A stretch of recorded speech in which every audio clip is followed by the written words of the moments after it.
নাম বলতে সমস্যা কোথায়? আপনি নাম বললে সমস্যাটা কোথায়? আপনার নাম আমি যদি কোনোদিন আমার নাম বলি, আপনার বাসায় আপনার সামনে কাইকে বলবো। আমার বাপ যদি আমাকে জন্ম দিয়ে থাকে, বাংলাদেশ আওয়ামী লীগ আবার ফিরবে এবং ভয়ঙ্কর ভাবে। এই জামাতের যত বংশ বীজ আছে না, তত বীজ আছে না, আমরা তো ইন্ডিয়া ভাইয়া আসতে পারছি। এই জামাতের যারা বীজ আছে এরা তো পাকিস্তানও যেতে পারবে না। পাকিস্তান যেতে হলে তো ইন্ডিয়া পাস করে দিতে হবে। হ্যাঁ, এয়ারেও যেতে পারবে না, কোনো দিক দিয়ে যেতে পারবে না। কোথায় যাবে? হ্যাঁ, আমরা তো সবাই বেঁচে আছি। হয়তো বা কিছু লোকজন নিরীহ কিছু নেতা কর্মীদের উপর অত্যাচার করে মেরে ফেলানো হয়েছে। হ্যাঁ, ম্যাক্সিমাম বেঁচে আছি। কিন্তু বাংলাদেশ আওয়ামী লীগের 4 কোটির উপরে নেতা কর্মী আছে, একদম নেতা কর্মী। এর মধ্যে হয়তো বা 50 লাখ মারতে পারবে, 3.5 কোটি বেঁচে আছে। কোথায় যাবে? বাসা থেকে না, মাটির 50 হাত নিচে থাকলেও জামাতের চেয়ে ডেঞ্জারাস ভাবে ওদেরকে মৃত্যু দিব। ওরা কি মারছে, এর চেয়ে ভয়ঙ্কর ভাবে মারবো। এটা প্রশাসনের লোক হোক, আর্মির লোক হোক, আর ওই রাজনৈতিক নেতা কর্মী হোক, কাউরে মাফ করবো না। মনে রেখেন আপনি ওসি সাহেব। আপনাকে আমি বললাম, আপনার উত্তরা থানার যে কটা সাব ইন্সপেক্টর আমাদের আওয়ামী লীগের নেতা কর্মীদের অত্যাচার করতেছে, ওদের পরিবার সুদ্ধা কানবে, বসে বসে রাস্তায় বসে বসে কানবে। আপনি আমাকে সুনির্দিষ্ট ভাবে দেখান যে কারোর উপরে কোনো নির্যাতন আমার লোকজন করছে কিনা, আমি তাদের বিরুদ্ধে অবস্থায় ছিলাম। শোনেন, আমরা কোন অত্যাচারিত হয়ে আপনার মতো একজন থানা ইনচার্জকে ফোন করে এই রাত 1টা বাজে আপনাকে ফোন করে এত ডেসপারেটনেস কথা বলতেছে, আপনি বুঝতে পারতেছেন না আমাদের ওয়ালে কতটুকু পিঠ থেকে গেছে?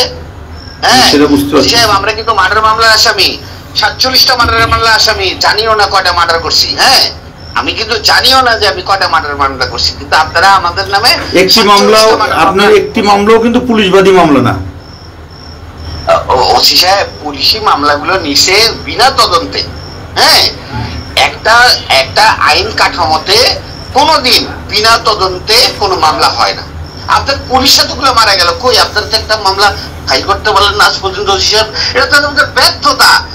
আপনাদের চাকরি করা উচিত না। এটা সত্য, এটা সত্য। এই পুলিশগুলো যাই হোক, আওয়ামী লীগ বলেন, ধরেন ওরা আওয়ামী লীগের পরিবারের, কিন্তু পুলিশ ছিল তো।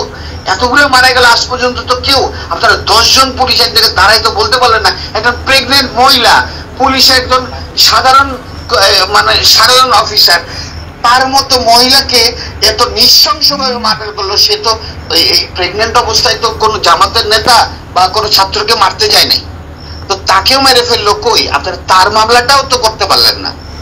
তো আপনারা এগুলো সিদ্ধান্ত হচ্ছে, এগুলো সব মামলা হবে, কোন সিদ্ধান্তই আপনাদের বাস্তবায়ন হবে না। সাহেব, আমরা রাজনীতি করে এসেছি। আমি আজকে 21 বছর প্রেসিডেন্ট সেক্রেটারি।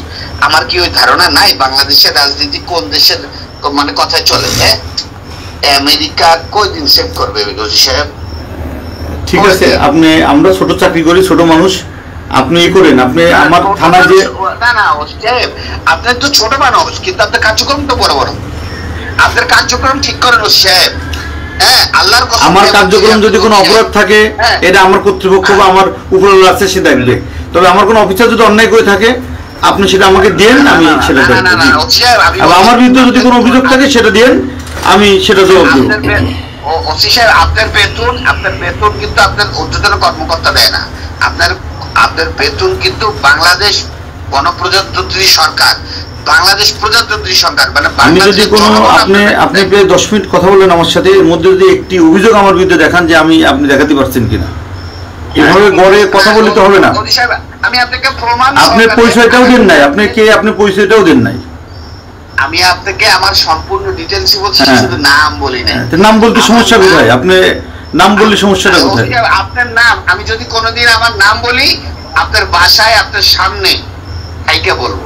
আমার বাপ যদি আমাকে জন্ম দিয়ে থাকে, আগামী 2 মাসের মধ্যে যদি আপনার কার্যক্রম এরকম থাকে, আপনার বাসায় আপনার সামনে যদি না বলতে পারি, আমার বাবা আমারে জন্ম দেয় নাই। ঠিক আছে, আমি অপেক্ষায় থাকলাম, আপনি আসেন।